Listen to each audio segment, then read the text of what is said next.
Shalom, we're in Parashat Re'eh. If anyone wants to raise a hand or annotate on the screen, here's how you do it. And first verse is super short, so I'll go ahead and get us started. Follow along with me. Re'eh anochi noten lifnechem hayom beracha uklala.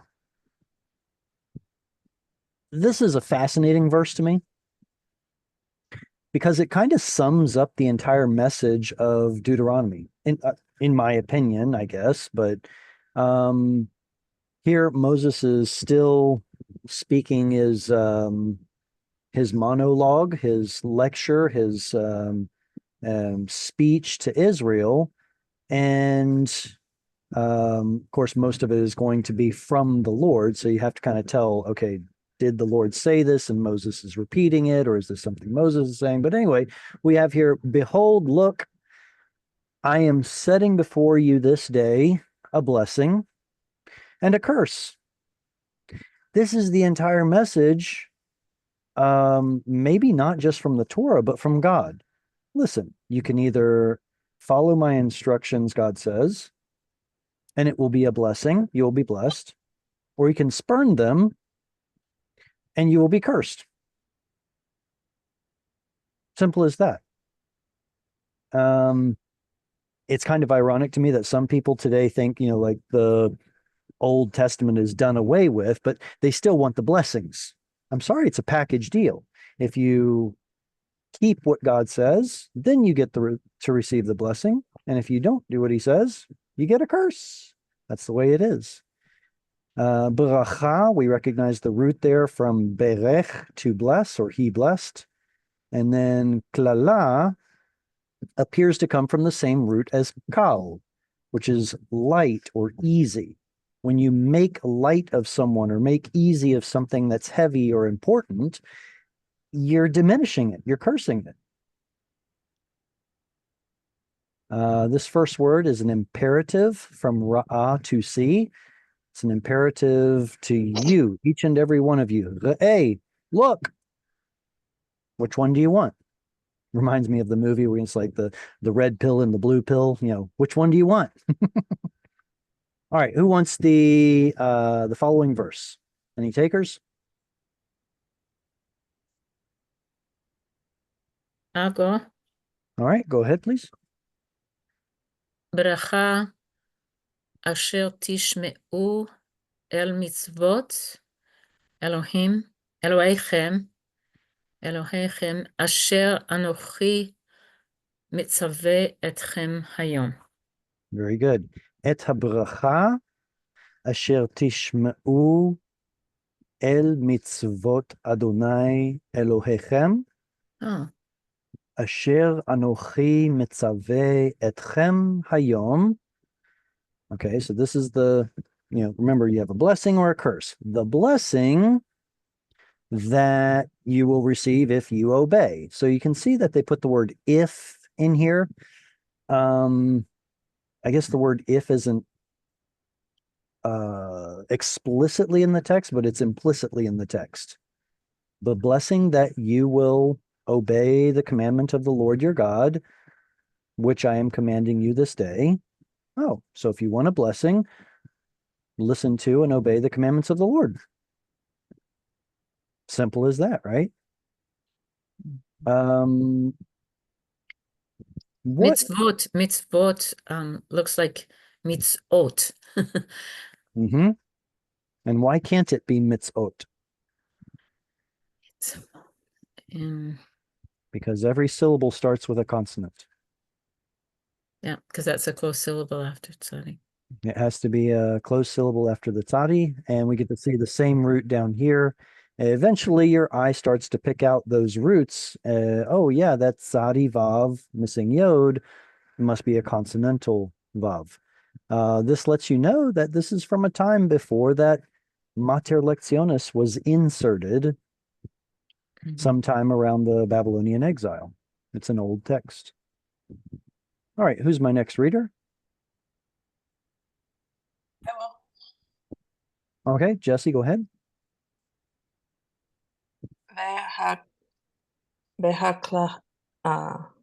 והקלעה, no, לא. אם לא תשמעו אל מצות אדוני אלוהיכם, וסרתם מן הדרך אשר אנוכי מצווה אתכם היום ללכת אחרי אלוהים אחרים אשר לא ידעתם. Very good. So there's the blessing if you obey, and then it continues, Vehaklala im lo tishma'u el mitzvot Adonai Elohechem, וסרתם מן הדרך אשר אנוכי מצווה אתכם היום ללכת אחרי אלוהים אחרים אשר לא ידעתם. I don't know how Moses could be any clearer. You'll be blessed if you listen and obey, and you'll be cursed if you do not listen and obey. Remember, the word Shema doesn't mean only listen. It means something more like hearken, a word that we don't use much anymore in English, but it means to hear and act on it. Listen and obey. El mitzvot Adonai Elohechem. What is chem? The suffix chem? You plural? Yours, yeah. Yours. You all plural belonging to you. Your Elohim. Very good. And the verbal suffix that means you all are the subject? Tem. So this is what shows up on a verb.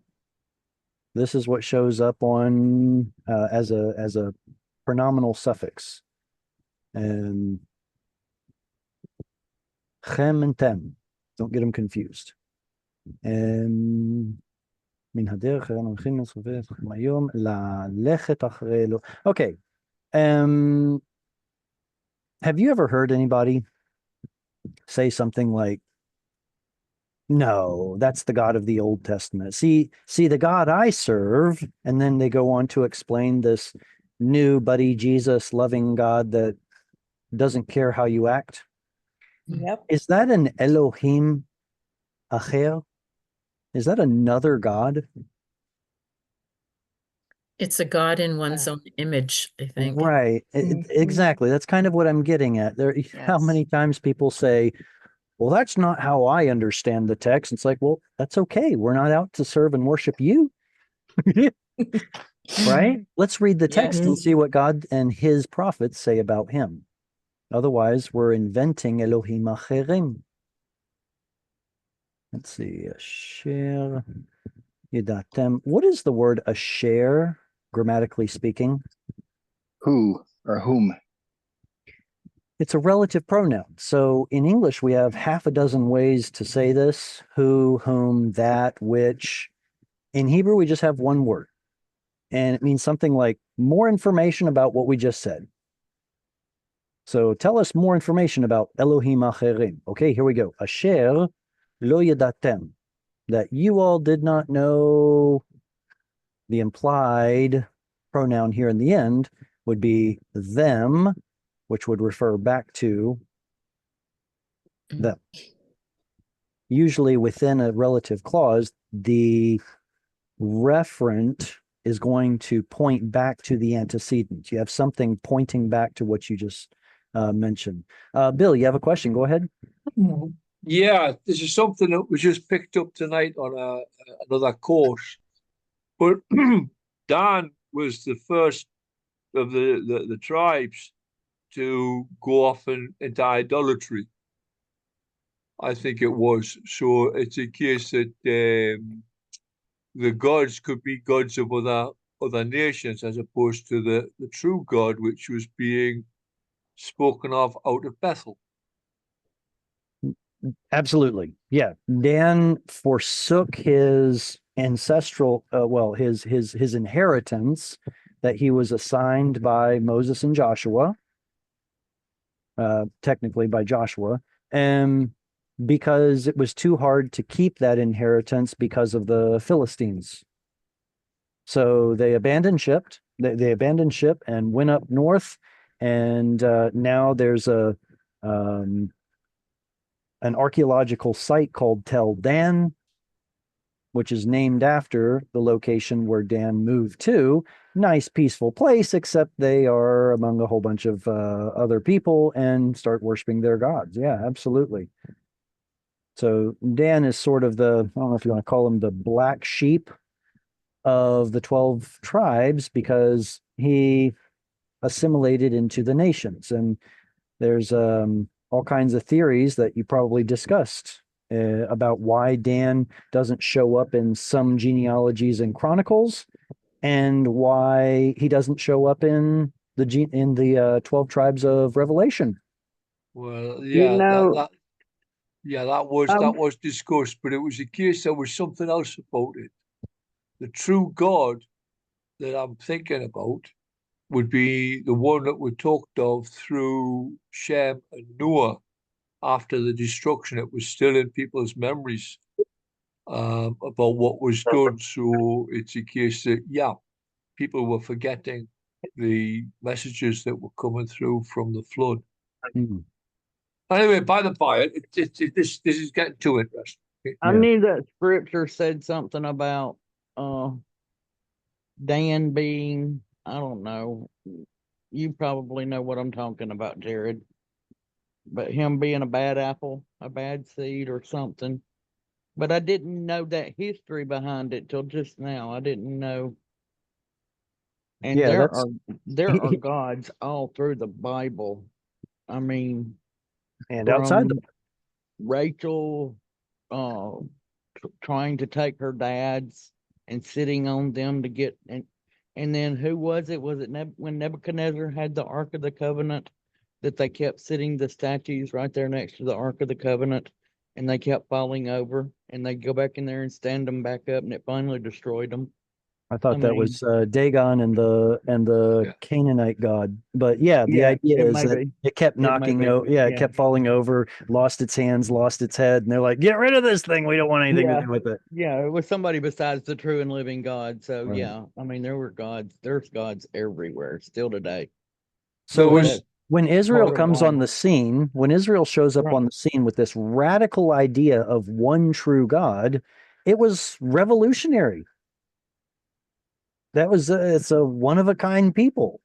But that's the I don't know. I think that fundamentally, like logically, there can only be one supreme God, right? I mean, like if one is a little more powerful than another, then ultimately there should be a supreme God. And we see even in the pantheon of Rome and ancient Near East and Greece, they still have a god of gods, whether it's Jupiter or Zeus, they still have a god of gods. And it's like, okay, so you realize that if you define God as the most powerful being or beings in the universe, well, who's more powerful?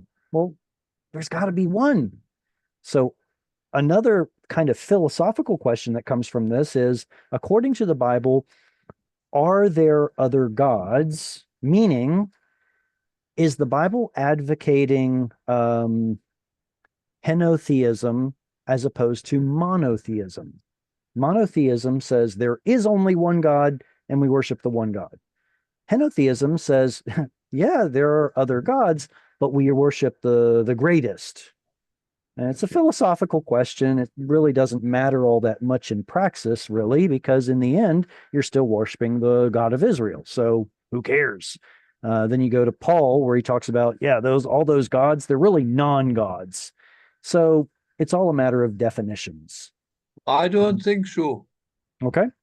I don't think so. Let me think now. What I was going to say was Dan means to judge. So it's a case if you're a judge, between right and wrong, because he was the one that was going to nip the heel and turn everybody upside down. So it's a case that he knows what's right and he knows what's wrong, especially when he's had his hand caught in the cookie jar. But the thing I was going to say is, for all that's been said and done, over the 5,800 years, there's something must be being done right with the Jewish people for all the persecution out, and everybody wants to knock them down and stop them from doing whatever's necessary. It's a case they must be doing something right. Now, one of the things I'm conscious about pagans and pagan gods, they're always changing the narrative, probably every generation. So it's a case that, yeah, and this actually comes down to incestual relationships just to keep power. Mm. Anyway, I'll shut up. I will get along with. Wait, I'll shut up. Thank you for sharing.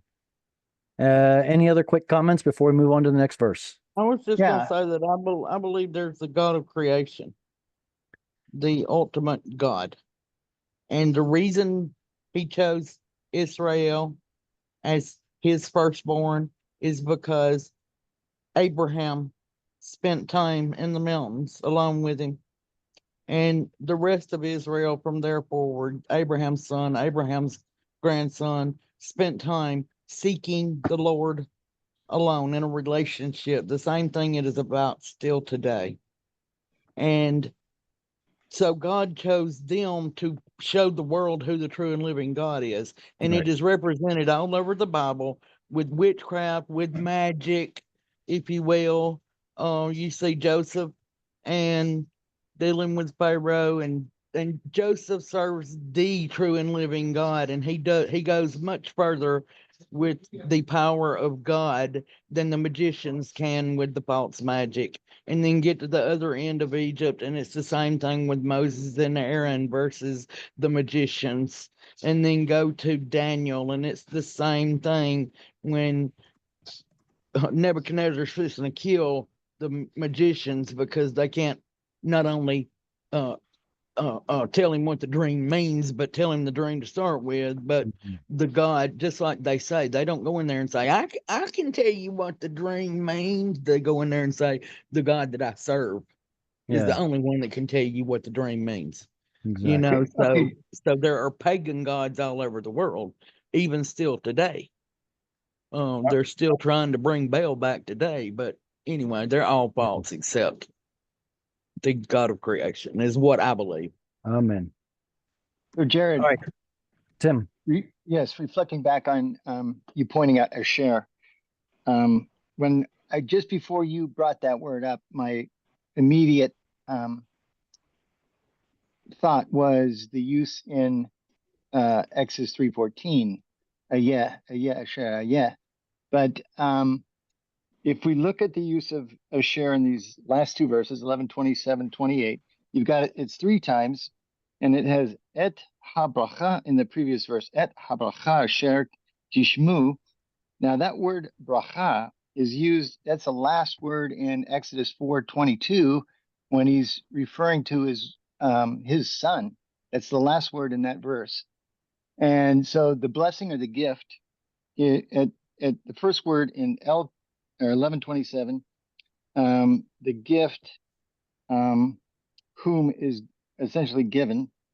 And then he uses Asher the second time in Elohechem Asher Anochi, it's I, Asher, whom I.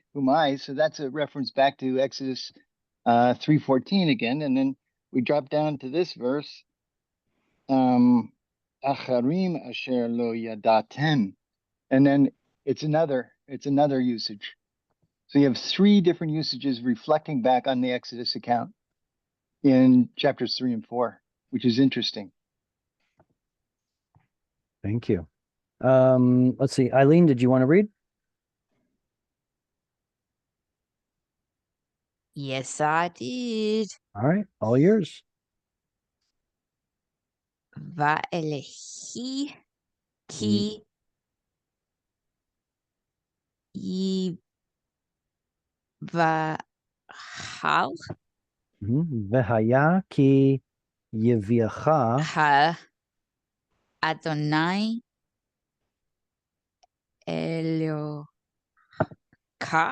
Elohecha ha Elohecha al haaretz el haaretz asher את ה... אתה, אתה. ב...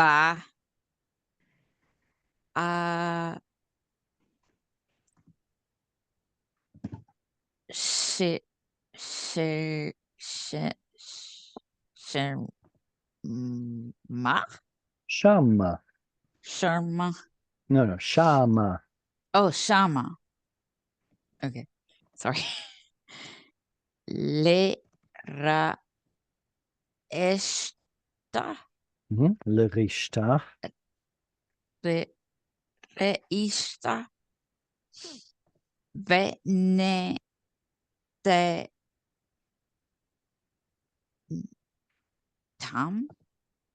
ונתתה.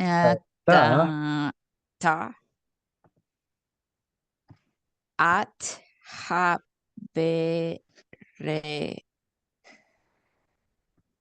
הברכה. את הברכה על הר גצרם גריזים או גרצים. ואת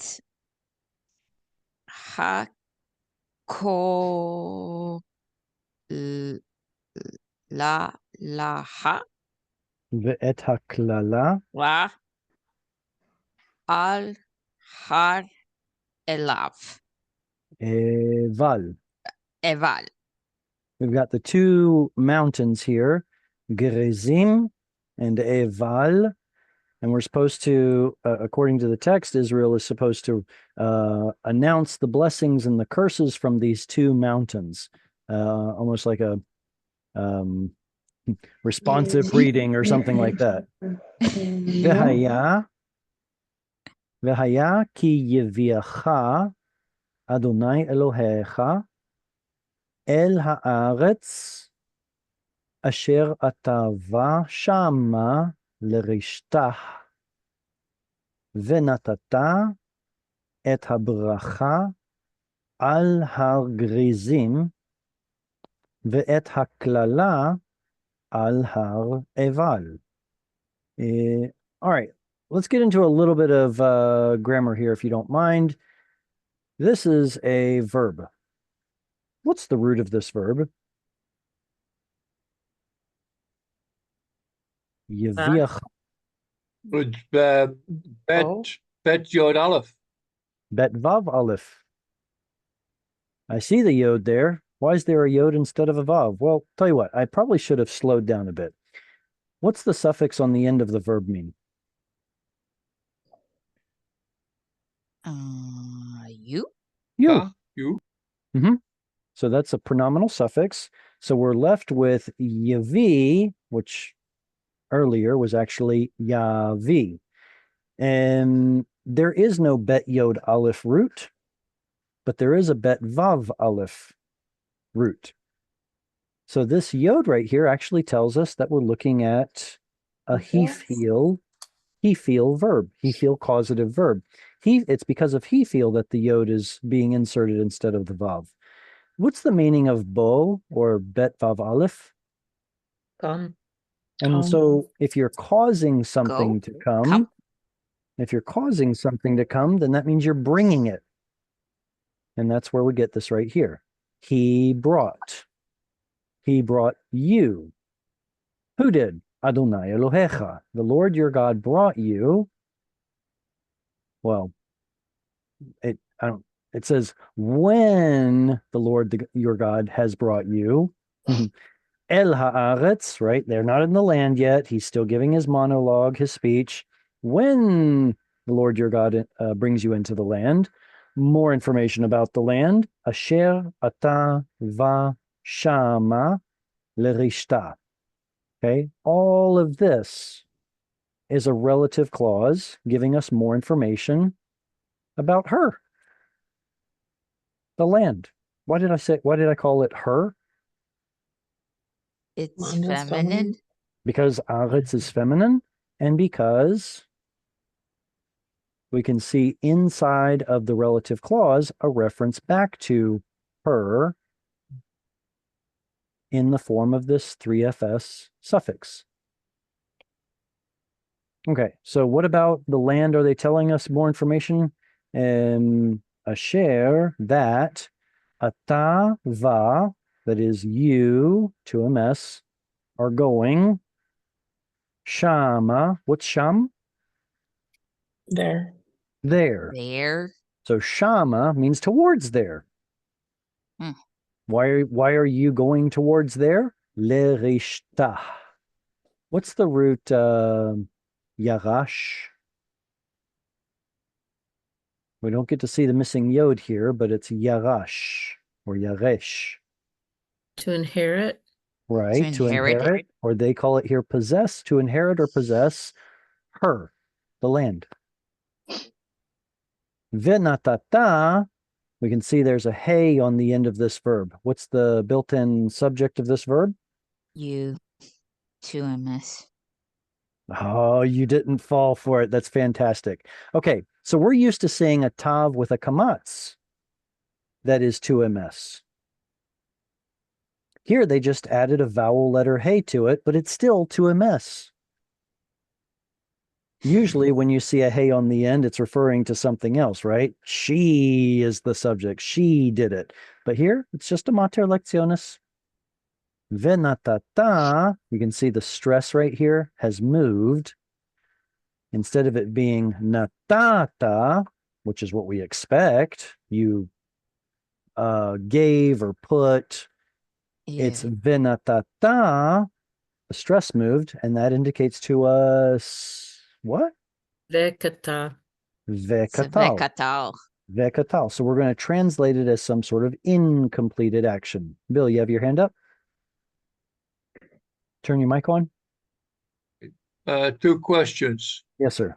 right? First of all, go, ata, bo. That's missing a vowel, I think.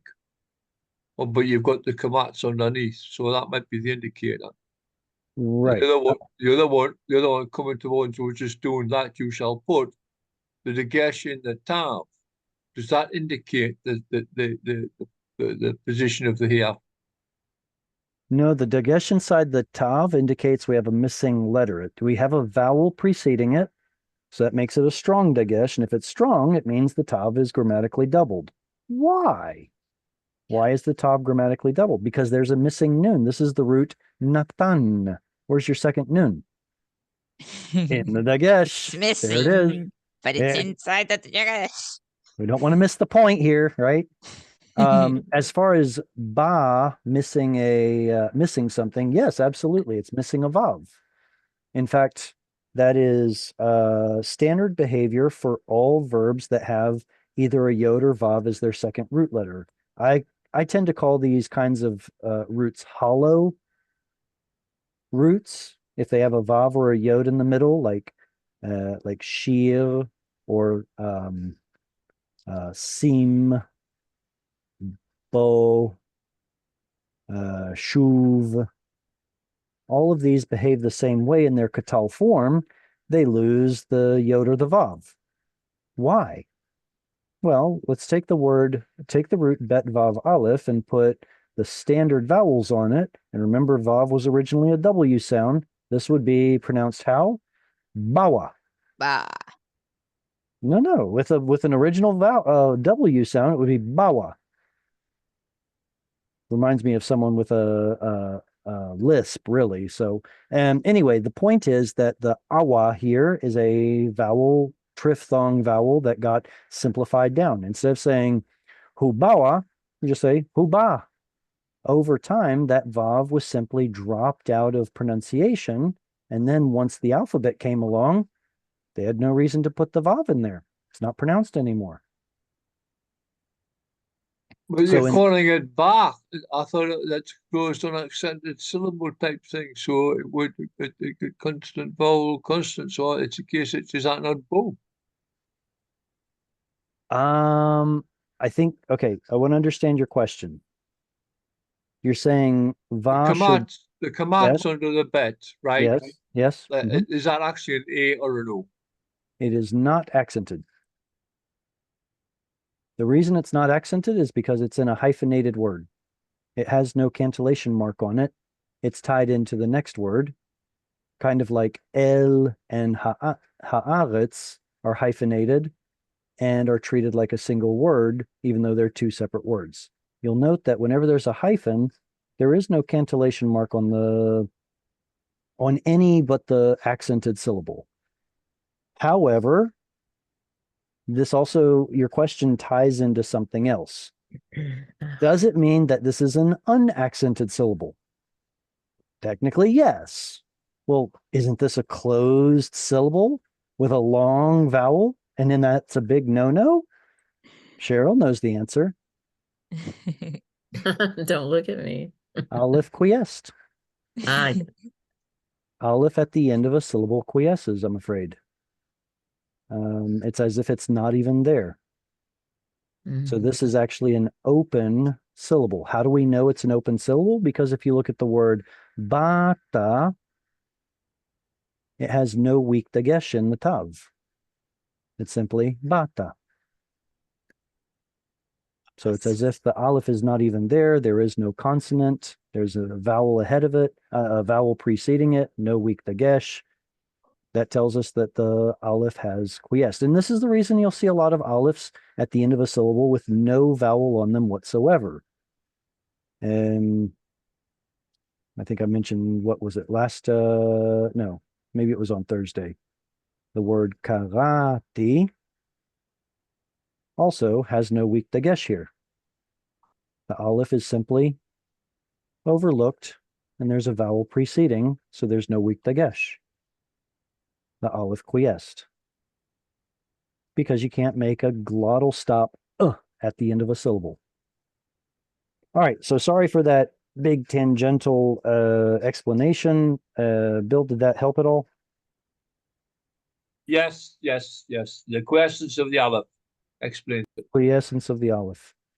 V'natata, and you shall put et habracha, the blessing, al ha-grizim, on the Mount of Gerizim. It was on Mount Gerizim where there's a tahini factory. My wife loves tahini, so we had to stop there and get a sample. It was still warm. She was just absolutely delighted. there's The a Samaritan village there still in Mount Gerizim. Samaritan village? Yeah. Yeah. The Samaritan temple as well. Vet haklala, and the curse al har eval, on the other mountain. All right, who's up for reading next? I will. All right, Jesse, it's all yours.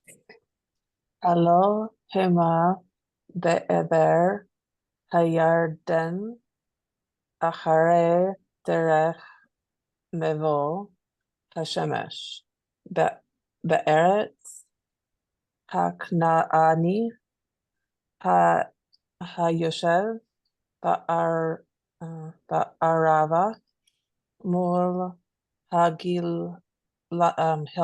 Gilgal Itzel Elone More. Wow. Let me read through it and then I'll tell you why I said wow.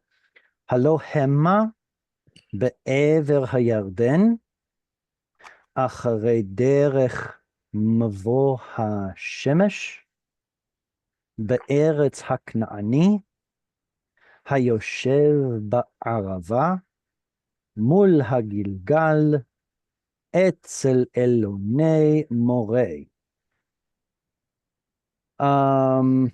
He's talking about the location of these two mountains, right? And he gives in excruciating detail exactly where they're located. How much time did Moses spend in the land? 0. Yeah.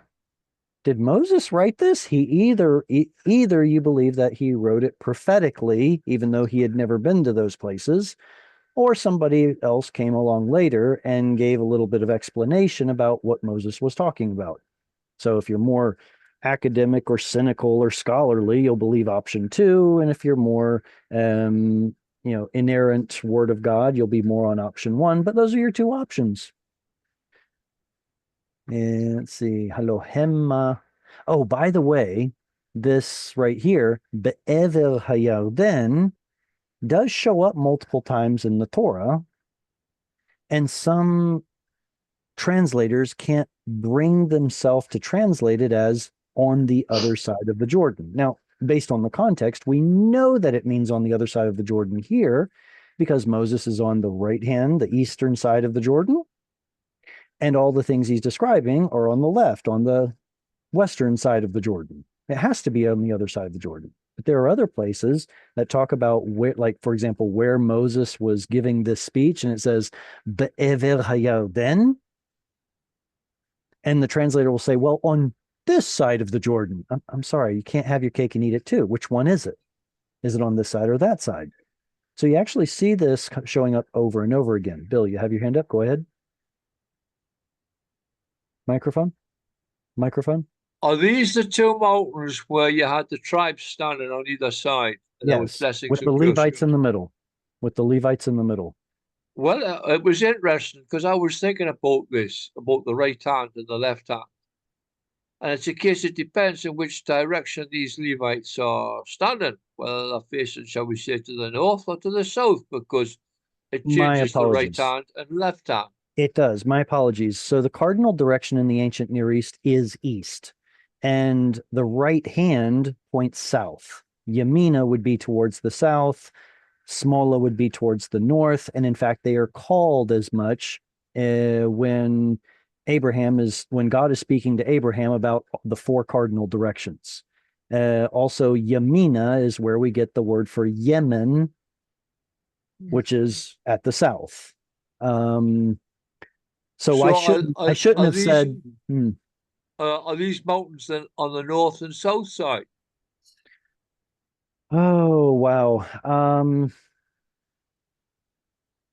I don't know. I see them. I thought one was like a little northeast and one was a little southwest. Exactly, I'm not sure. I don't remember. It was just in case it was to be on the right hand or to be on the left hand. It's Yeah. a blessing or a curse. So it depends on which direction they're facing. Right. Which one is okay? Fair enough. We'd have to pull out a map and check it out. And let's see. Achere derech, after or by the way of Mavo Hashemesh. What is the root of Mavo? Bo. It's the one we just saw. Bo. But now it's got a Bo. mem preformative on it, which indicates to us that we're looking at a noun, much like makom or moshav or migdal. So the place of going of the sun. Now okay, in Hebrew, Bo Hashemesh means the setting of the sun, so maybe that's what they mean here. But let's see, if Moses is on the eastern side and he says towards the Mavo Hashemesh, it must be referring to the west. Be'eretz Kanaani, the Canaanites. Hayoshev ba'arava mul. No, I don't want to say anything about mul. Mul ha-Gilgal. Where is Gilgal? It's directly east of Jordan when you cross the river. So there was Camp Gilgal, and then there's Tel Gilgal, which is north of that. So I think that Moses is actually, he's prophesying here. And if we combine this with the previous verse where you've got, once again, that combination of words, bracha, natata et ha-bracha, bracha al-har, the mountain of Gerizim. Right. Then you've got I have to make this reference, Matthew 4:1 and Luke 4:1. Jesus came down from Jordan. So he's walking in the direction that this is describing from the land of Jordan, across the Jordan, towards Gerizim, which is actually towards Jericho. And then when Joshua came through, they stopped at Camp Gilgal, and then they moved north about 7 miles to Tel Gilgal. But it's the same direction he's prophesying here, because the mountain of blessing is coming down over the mountain of curse in Canaan, in what we just read. It's very interesting. Okay, thank you. What's the meaning of Gal or Galal or Gilgal? To roll. Yeah, some has to do with round or rolling or possibly waves as well, something like a repeated action. Absolutely. So maybe the rolling hills. Etzel Elone More. Do you all remember what Alon or Elon or Alon? The trees. Yeah, I would have Weeds. expected trees. Why do they call it plains here? I wondered that too. Yeah. Yeah, I would probably prefer to call that the trees of Moray rather than the plains. Okay. All right. Who's reading next? Polone, you want to read? Yes. All right, all yours. Go ahead. Okay. Ki atam or barim at ayaradu labor la rashat at ha arez asher share Ray Har Rehar Vav Elohi Elu Hekam Norn Norton Tan Lakam V Rish Tam Ota Ye Vishvatam Ba. Very good. All right, I'll read through one time. Anyone who wants to follow along, here we go. Ki atem ovrim et hayarden. Watch out, that's a noon, final noon, and not a vav.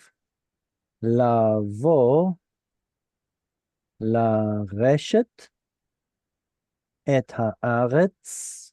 That's a TS tzadi instead of I think, what was it, S or Z? I forget. More information about haaretz, asher, and that was God's name from earlier. Adonai Elohechem noten lachem virishtem otah vishavtem bach. All right, so we have a lot of references back to the land, right? We've got this asher, a really long asher. The land which that the Lord your God gives to you, the object here is understood. The Lord your God gives it, the word it, ota, should be here, but it's simply understood.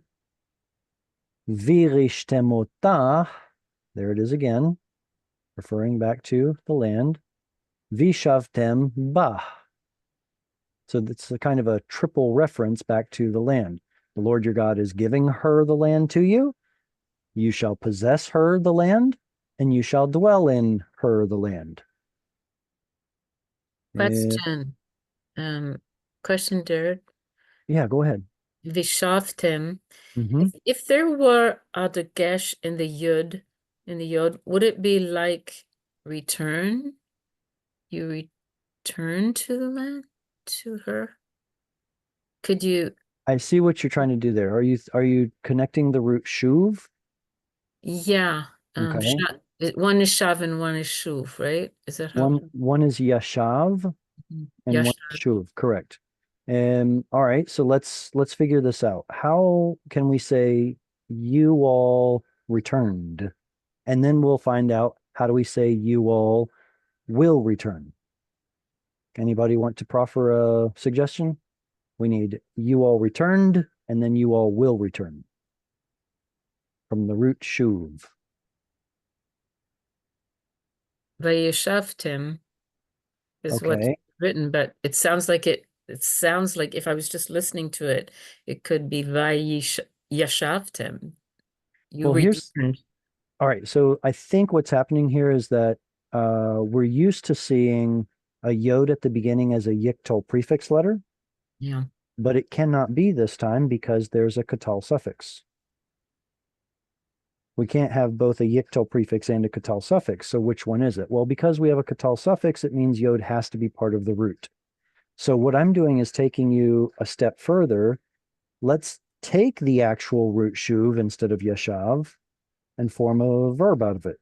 How would you say you all returned?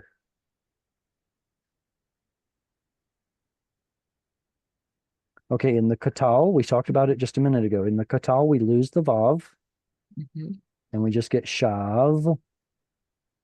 Or Shavtem. actually, it would just turn out like this. Yeah, shavtem. And then if we wanted to put in a vav in front of it, it would be vishavtem.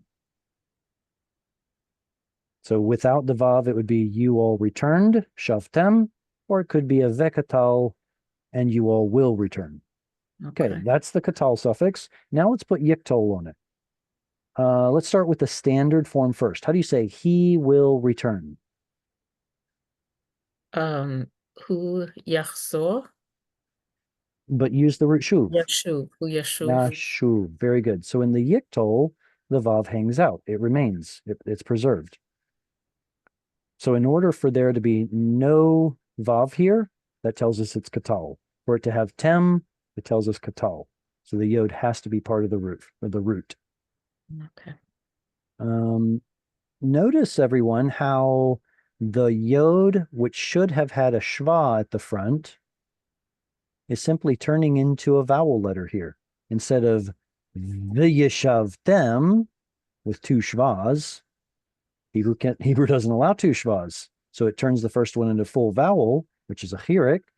And once it does that, well, chirik yod is already a vowel. We don't need the shva under it. V'shavtem. V'rishtem. Happened on both of those. How would you say, and Jerusalem? V'Yerushalayim. Same thing. Yeah. It would be V'Rushalayim with no vowel under the yod. Let's see. What kind of a word is this here? What form? What part of speech? Verb. Okay. What kind of a verb?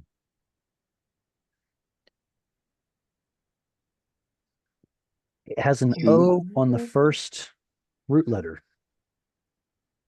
What kind of a word has an O vowel on the first root letter? Like holech or noten or ozer. It's actually a participle.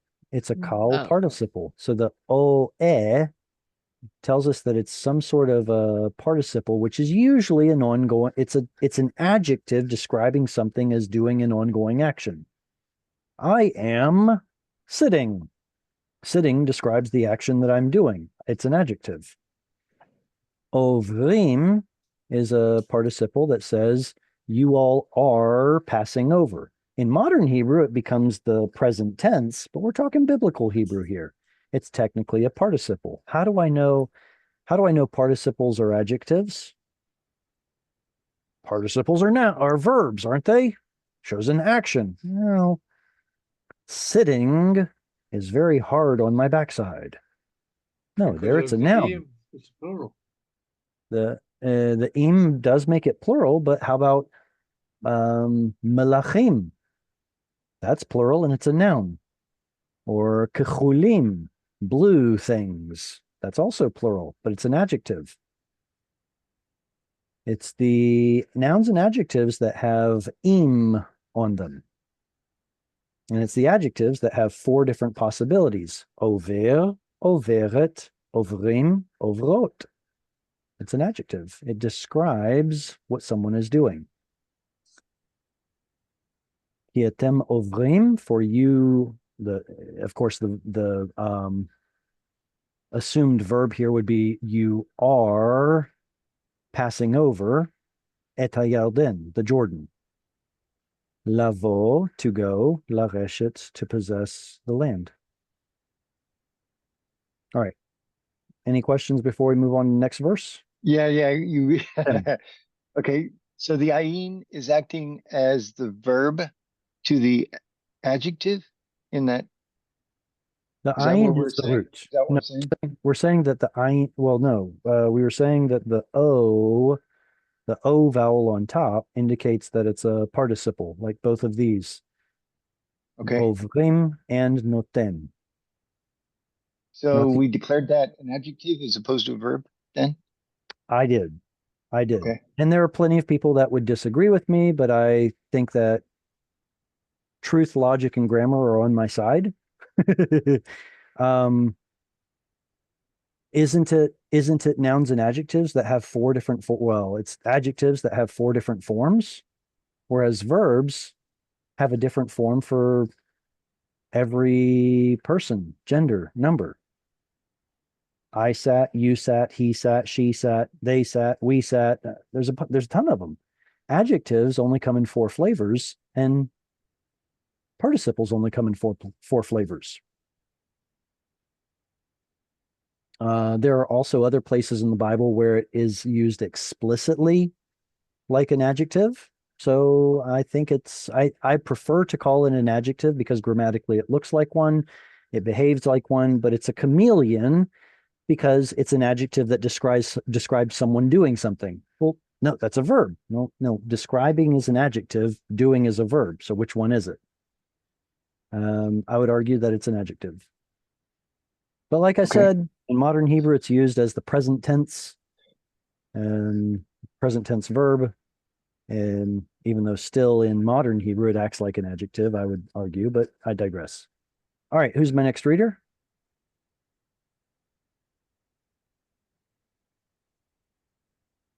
I'll read. Okay. All right, go ahead, Jesse. Ushmartem la'asot et kol hachukim ve'et hamishpatim asher anochi noten lifnechem hayom. Excellent. Ushmartem la'asot et kol hachukim ve'et hamishpatim asher anochi noten lifnechem hayom. Question: what's the difference between this word and this word? I think the first one means to, and then the other one means and. Is it not? I don't think One's so. a The direct object would be marker. vav.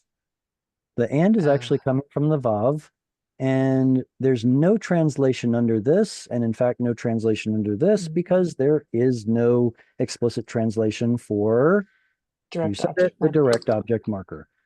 Huh. But what's the morphological difference between these two words? One has a long vowel tsere, one has a short vowel segol, Huh. but they still mean the same thing. The only difference is that this one is a word of its own, and this one is hyphenated onto the next word, meaning it is now a closed and unstressed syllable. It has to take a short vowel. It's the same reason why bet is spelled with a tsere, but when you say Bethlehem, like Bethlehem, sorry, I didn't mean to put a little leg right there. There we go. Bethlehem, it becomes sagol. But that's not construct, right? It's just a hyphenated 2 words. Very good. There are exactly excellent. I'm so glad you said that. In biblical Hebrew, we spend an inordinate amount of time talking about construct chains and the vowel changes that are associated with a construct chain. Yeah. But the truth is, those vowel changes occur a lot more frequently than just in construct chains. The whole idea behind the construct chain or the construct form words is that they are reducing their long vowels to shorter vowels. And here we can see, even though it's not a construct chain, it's doing the exact same thing. So long vowels go short whenever they are really far away from the stress. That is a principle that you can use all throughout Hebrew. In fact, we saw it earlier with, right, we saw it with Vishavtem. Hang on a second. Well, tell you what, let me use this example here. Ushmartem. If we didn't have the tem on here, we can ignore the u for now as well. How do you say he guarded or he observed? Shamar. There should be a full kamatz there. And as long as the stress is right next door to the kamatz, it's fine. But as soon as you scooch that stress just one place over, and now the sheen is in what's called the pre-penultimate or pro-penultimate, depending on the grammar, it's now too far away from the stress. It has to drop, just as we learned about in construct forms. Kamatz in an open syllable that is unstressed drops to shva. Boom. That's exactly what happened.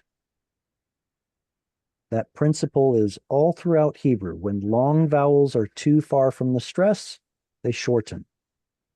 In an open syllable to a short vowel, in a closed syllable to a short vowel, in an open syllable all the way down to a shva or reduced vowel. Can I ask one more question there? I hope you would, yeah. So, when it's when there's a maketh, and it's not construct, is the last letter or syllable of the first word, is it considered part of the word? Like would that affect the geshim and yeah. What I hear you saying is this considered its own word, and therefore would I expect a weak dagesh here on the first letter? Is that what you're asking? Yeah. Yeah. Okay, thank you. Thank you for the clarification. All right. Let me say it this way. Syntactically, these are now considered one word. Syntactically, which means that when you're reading through this sentence, think about how in English, naturally, you'll combine certain words together, pause, and not combine other words together, pause. So I just combined a bunch of words together. Now I'm pausing for dramatic effect. And there are other words that you see what I'm doing here, right? So when there's a makef like this, it's saying, don't pause between these two, treat them like one word. And we can tell that they're treated like one word because those two words only get one cantillation mark. So will we, if, for example, if there were a vowel at the end of this and a begad kefak letter at the beginning of this, should we expect a weak dagesh? No? No. No? Not at all. It'd be nice to find an example. I don't know if we've already run into one. Let me check the next slide to see if there's one there. Hang on a second, please. No, I don't see any of them here. Bummer. Any questions on here before I go to the next slide? I want to look for an example like this. Let me see if I can find one.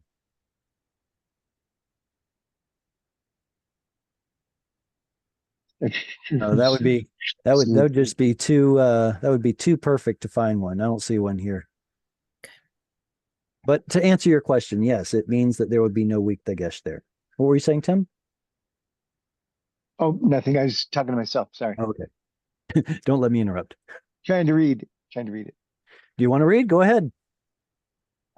Next, I'll take the next verse, not this one. Oh, all right. He'll take the next one. Who wants this one?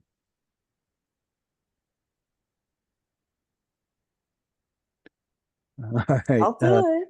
Is it all right? I see three. I see Okay. three people who want to. So Voldane, I'll let you. Cheryl, did you sneak a hand up too? I can't hear you. I can't hear you. Microphone's on mute, Oh Cheryl. no, I was just congratulating Jesse for grabbing the spot. She's a trooper. Love it. All right. So if no one calls the next one, Jesse, it'll be yours. Go ahead, Voldane. Go ahead. Okay. Ele ahukim vein mish partim asher tish maroon la asher rot thought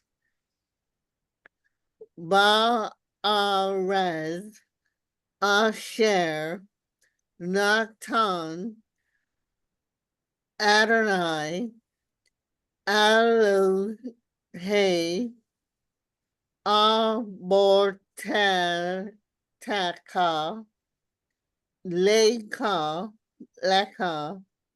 Lerishka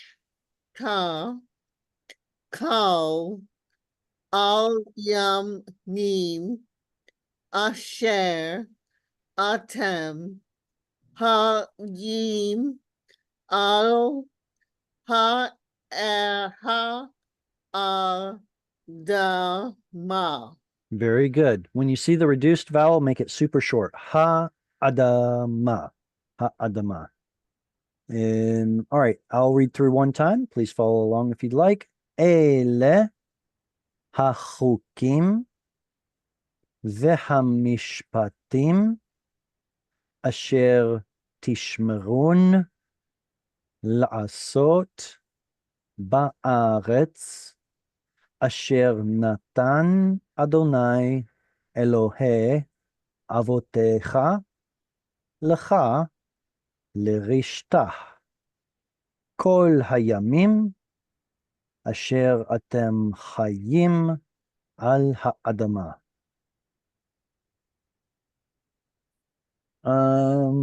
We talked about this noon right here, this kind of a noon that shows up on the end of a yiktol verb. Does anyone remember the $3 word that we used to describe it?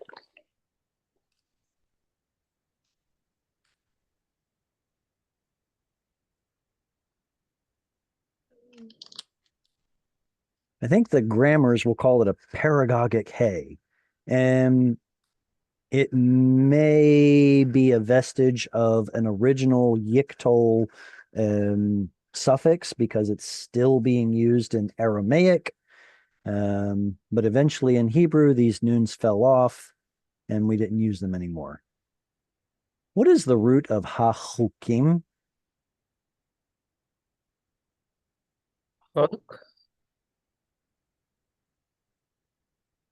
Was it chok? Chok. Is it? Tav, Maybe. Kaf, and Yud. You mean, did you say it again, please? I didn't hear you. Tav, Kaf, and Yud. No, the im here on the end is the plural. Oh, okay. All right. And then the hey on the front means the. So all we have is two letters to deal with here. Chok. Het and kuf. We see a chet and a kuf. So what's the triconsonantal three-letter root? Vav. But is it? Oh. The root is chet kuf kuf. I can tell because of the strong dagesh here. Okay, so where do we get the O sound in the word chok? The same place we get the O sound in the word kol. Same place we get the O sound in the word kodesh. nouns that have nouns that have stress on the first root letter with an O sound, originally a U sound, they all belong to the same family. So Yofi, Rochav, hang on, I don't know if that's right. I think it is. Kol, like a voice. Kol with a kaf. And those all are nouns that have an O flavored vowel in them, what I call O flavored segolets. It's just that if the second and third root letters are the same letter, they show up like this. Whereas if the second and third root letters are not the same, they get an artificial segol shoved in there.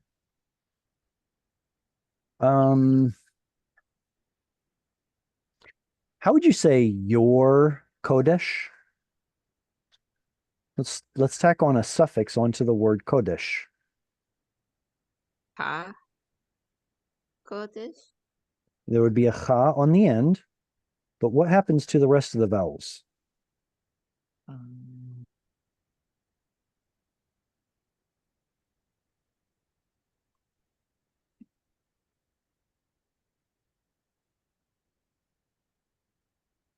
Kod shecha.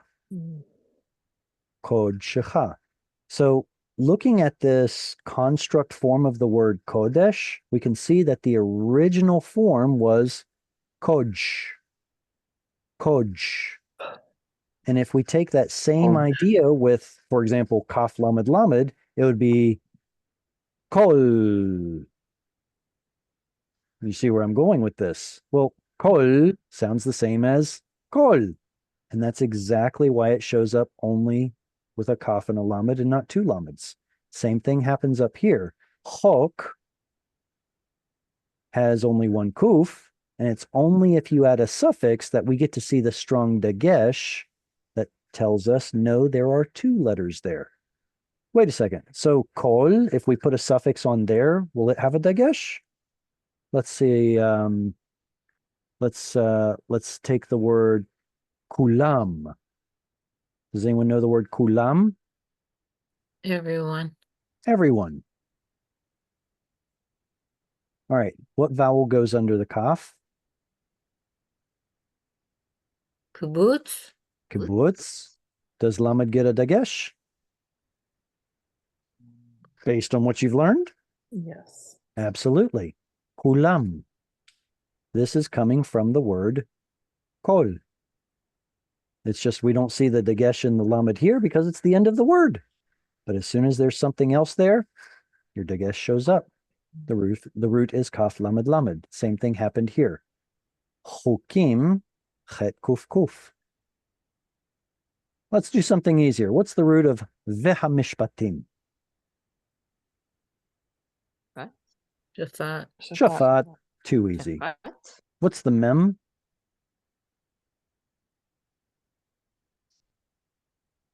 It's part of the pattern. It's part of the It's what I'll call a preformative. Rather than calling it a mem prefix, it's technically not. It's part of the pattern. So all of this belongs to the pattern. Ia, mishpat, migdal.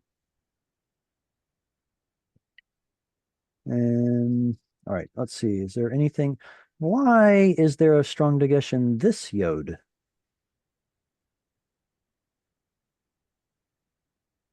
Missing letter. It is doubled. Fantastic. I love it. It is doubled. Why is it doubled? Missing letter. What's the missing letter? Vav. Vav. Fantastic. Originally, that answer would be correct. The root of Hayim was originally Chet Vav Yod, but in Hebrew it turns into Chet Yod Yod. How do I know it was an original Vav? Adam and Eve. Rava. Chava Vav. with a Vav. Why is she called Chava? Because she's the mother of all the living. Her name is related to the root life. So that tells us that, yeah, there was an original Vav here that turned into a Yod. The same thing happened with the verb Haya. We know Haya as Hey Yod Hey, but the Hey is actually a vowel. No, the root is Hey Yod Yod. No, it isn't. It came from Hey Yod, Hey Vav Yod. How do I know that? Well, only God knows. See? Mhm. Eye asher eye, which is what Tim told us earlier, right? He was quoting Exodus. How do we get eye related to Yod He Vav He? Easy. The Vav is original. The Yod came later. So when we see eye, there's already a Yod there. Is that the same root as God's name? I'm afraid so. Original Vav turned into a Yod. Have you guys ever seen any Vavs turn into Yods in Hebrew? Of course, Ray Charles has seen it. It happens all the time. Charles has seen it. All right. Any questions on this before we move on to the next one? All right. Jesse, this one's yours, right? Yes. All right. Yalla. Abed te'abdun et kol hamkomot asher avdu sham hagoyim asher atem yershim otam yorshim otam et Elohehem al Hecharim Haramim ve'al Hagvaot ve'tachat kol etz ra'anan. Excellent.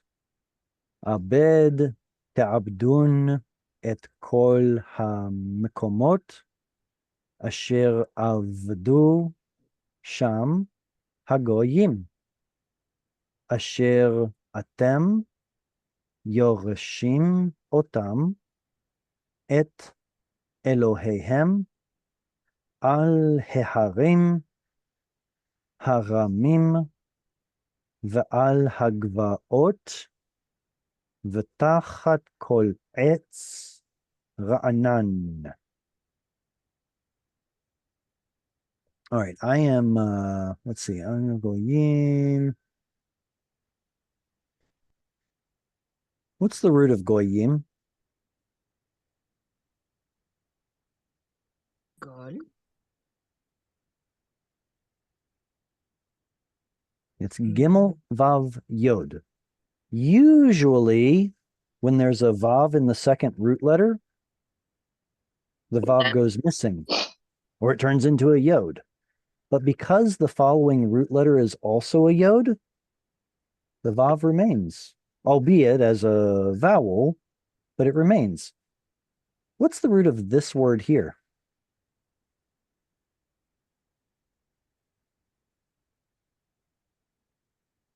And M? Rum. Rum means to be high up. Here the Vav went missing. Well, because there's no Yod there to preserve it. There was one more. Where was it? Oh, right. Do these two words have the same pattern? Heharim, haramim. Well, we can lop off the definite article. That's tertiary. We've got kamatz, chirik yod mem. Kamatz, chirik yod mem. Yes. Are they the same pattern?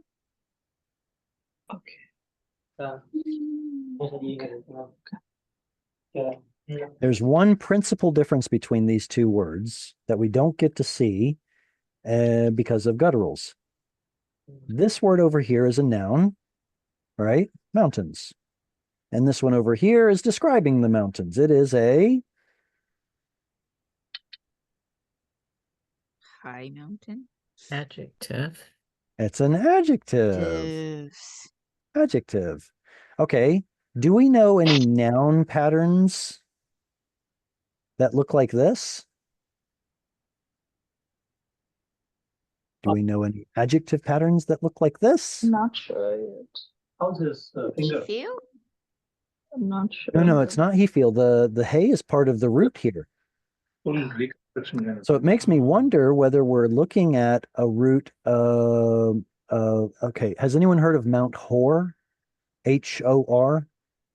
It makes me wonder if the root of the word hav is actually hevav resh, and it should be of the form hawar with an original W sound, right? Hawar. And there's that triphthong again that simplifies down, so we get har. Now, if you look this up in a dictionary, they'll tell you that the root is hey resh resh. But there's no way to tell which one it is, right? If it were hey resh resh, we should expect a dagesh in there. Oh, wait, but it's a resh. It won't take a dagesh. So which one is it? I don't know. We don't know. We can't know. But because we have somewhere in the Bible that talks about Mount Hor, it tells me that the root is probably an original vav. Will we ever know? Well, on this side of eternity, maybe not. But here we have a missing vav, right? Oh man, I wrote that incorrectly. Oh my gosh, I can't believe I did that. If the root is hey vav resh, then we expect a kamatz here, patach there. That's our noun. No. The vav. No. The noun would be with two kamatz. The verb would be with a kamatz and a patach. So ra ram, like that, becomes ram. The point is, in triphthongs, the vav goes missing. We know this is resh vav mem. Chances are that's hey vav mem, hey vav resh. But yeah, with that resh right there, we may never know. So in meromim, the vav comes back. In which one? Meromim, like Oh, the heights. I'm afraid not. Okay. Meromim, meromim, like this. Marom. Oh, you know what? You're right. I was thinking of a PL verb. You're talking about a noun here. You're absolutely right. So the word without the hirk mem would be marom. That would be your what they call miktal form, which was actually maktal form, whatever. Mak. Nope. Put a kuf there. Maktal,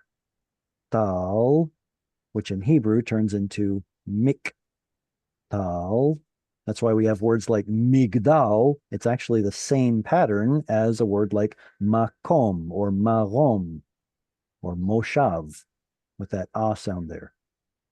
So instead of getting an ah sound here, marom, it simply turns into marom. Absolutely, you're correct. This is the vav of the root. Nicely done. What I was thinking of is the PL verb like yeromem. This is more advanced stuff. This is like, level 4 stuff, but there's a verb, he will be high up, and it's from the same root, rum, and there's a vav right there, but the vav has nothing to do with the root. Well, I can't say it that way. There appears to be a very complex history about how Hebrew and Hebrew alone got verbs that look like this, and the vav appears to have nothing to do with the root. I'll just say it that way. Roots that have a hollow root, a hollow vav or yod, or roots that are geminate, second and third root letter, they both follow this pattern right here. Can anyone think of a verb that follows this pattern?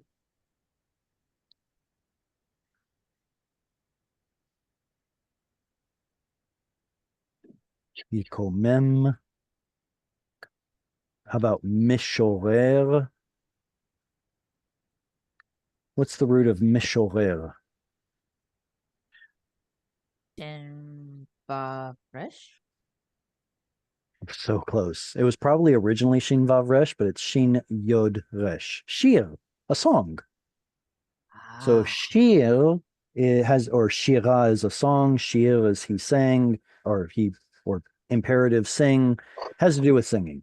A mishorer in the Bible is referring to the temple singers.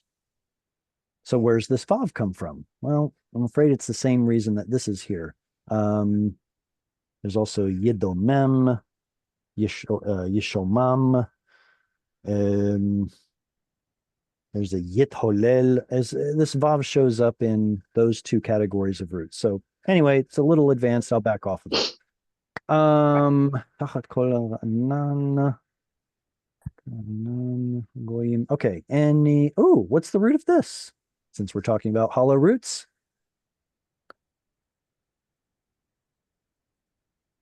kuv vav mem. there it is. Kum, a place that rises, a thing that rises up as an establishment, a place, a makom. And there's that kamatz we should have expected, losing the stress and turning into a shva. Makom becomes mekomot.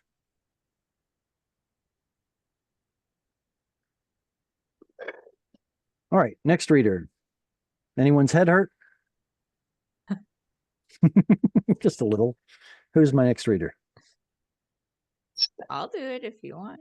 All right, go ahead, Eileen. All right. Vanish tem tistem at Et. et mitzvah ha dem Mizbechotam. mitzvotam va ishva restem et meritz va etem va esher harim yerim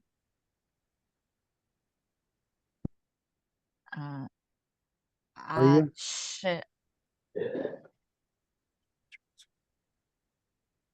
What line are you on? the second line, the third word, I think. מצבותם ואשריהם Hem תשרפון.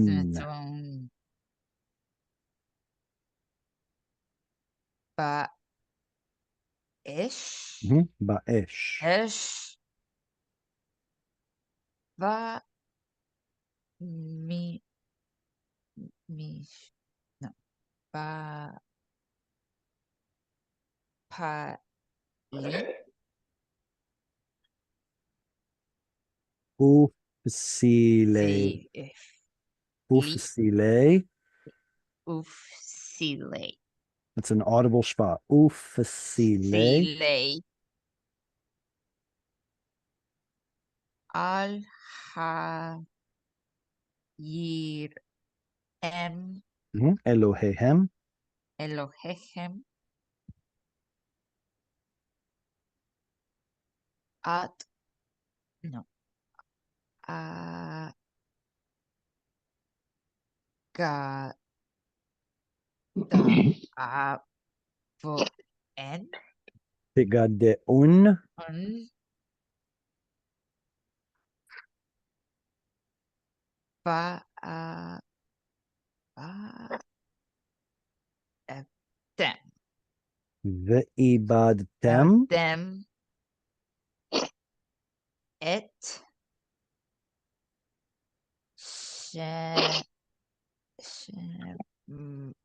em שמם. shemam min ha ku המקום. I ha gom המקום. nom Ha Hahu. Hahu. That's it.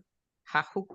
Venitz. Very good. Venitatztem et mizbechotam vishibartem et matzevotam va'asherehem tisrefun ba'esh ufsilei Elohehem tegadeun ve'ibadtem et shemam min hamakom hahu. All right. Earlier, I don't know if you guys noticed, but I was kind of taken back a little bit. There was a missing shva right here. So evidently my version of the digital version of the Bible had a missing shva there. So I filled it in right. Venitatstem. Does anybody know? Let's start with something easy. What form is this verb?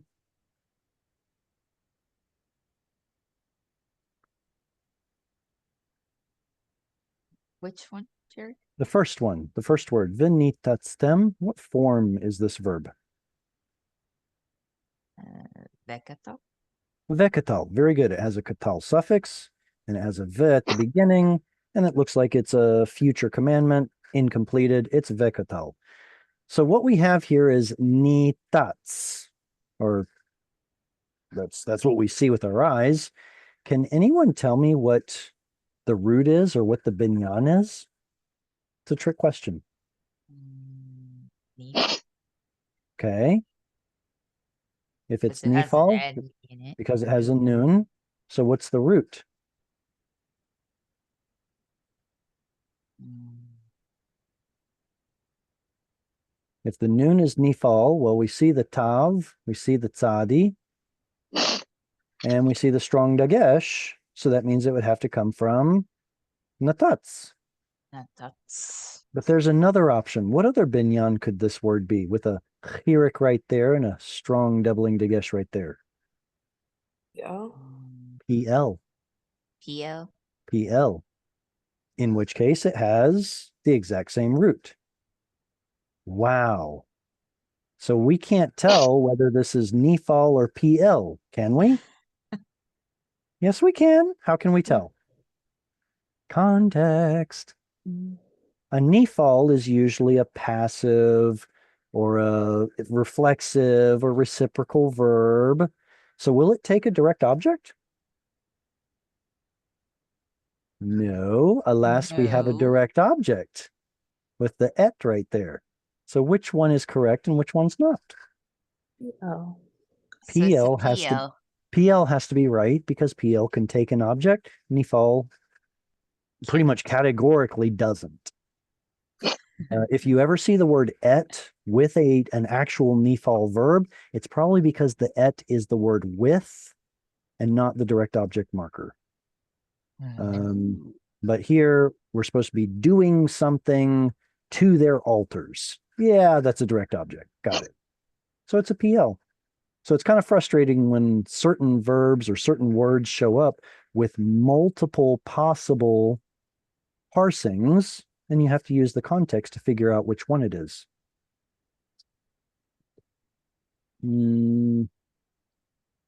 Oh, this one's pretty simple. What binyan is this? Vishibaltem.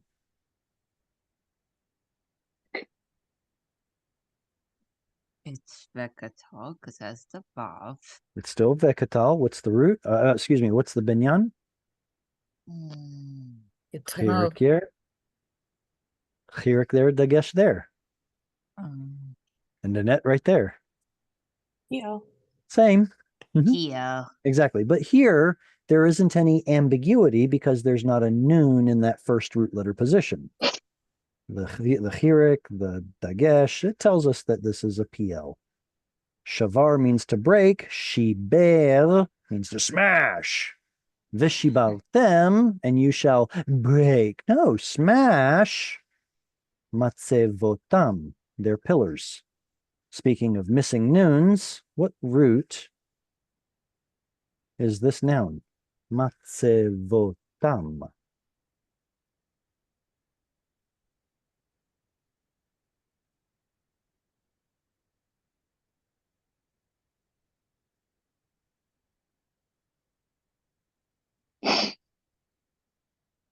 That dagesh tells you there's a missing nun.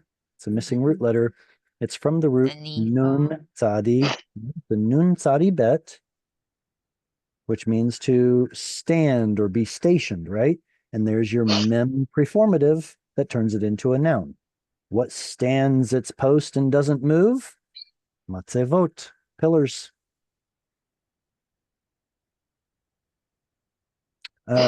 This is related to the word, this is probably related to the word asherot, or no, that's not true. Asher, no, that's ashterot. Oh, wow, the tav and sheen interchange. I don't know. I'd have to look that one up to be sure. Tisrefun, what's the root of tisrefun? Torah. Yeah, kind of like the seraphim, the fiery angels. Same root. Tisrefun, you shall burn. And there's that paragogic noon again we don't really care about. Ba'esh, with fire. In modern Hebrew, what's a pesel? Statue. A statue. Statue. Ufesile Elohehem, and the graven images of their Elohim. Tigadeun. Does anyone know a word from this root? Gimel, Dalit, Ayin? Gidum. Yeah. Yeah. Gideon. Gideon. Gideon. Oh, Gidon. I thought Yeah. isn't hanging or getting your head cut off related to this word? Okay. All right. So it has Sorry. so the root gada means chop. So if we're talking about chopping down a tree, well, then it means cutting down or, chopping or felling a tree. But if you're talking about lopping off other things, then there are other English words to describe that. This is the same root as Gideon. Remember how timid Gideon was? He's like, well, I'm from the smallest tribe. I'm the smallest clan. I'm a nobody. And his name was the Chopper. Wow. Gideon. Ve'ibadatem. There's another nifal, right? PL right there. What is the kal binyan meaning of this root? This is a PL. My question is, what would it mean in the kal? To lose, to be lost. To be lost, to perish, really. And here it has sort of that kind of causative, causing something to be perished or lost. You shall cause to perish or lose their names. You shall destroy their names. Min hamakom, from the place, hahu, that one. Final comments or questions? It's too bad we didn't get into Deuteronomy 14. It's kind of a fun, I say fun, an interesting read about the whole false prophets thing, and really speaks deep into why, I know this is a question for a lot of Christians, why Jews don't believe Jesus is the Messiah. And Tim, I overheard your discussion earlier before the recording started. And honestly, I agree with you. There are certain things that Jesus didn't do that the expected Messiah is supposed to do. Therefore, in Orthodoxy, he couldn't possibly be, But what if he comes to do it one day? And then you get kind of this, I don't know if you guys have ever seen it, but there's a YouTube video about some rabbi getting interviewed saying, well, maybe Jesus didn't do all the things that Messiah is supposed to, but he will one day. And the rabbi retorts and says, well, I'll do them. Who's the Messiah? This guy. He hasn't done what Messiah requires, but he'll do it one day. He just kind of paints in his mind, absurdity of the argument that, well, he'll do it one day. So what makes the Christian argument that Yeshua is actually the Messiah a good argument? against a rabbinic argument that says he hasn't done everything, so he can't be Messiah. How do you rebut that?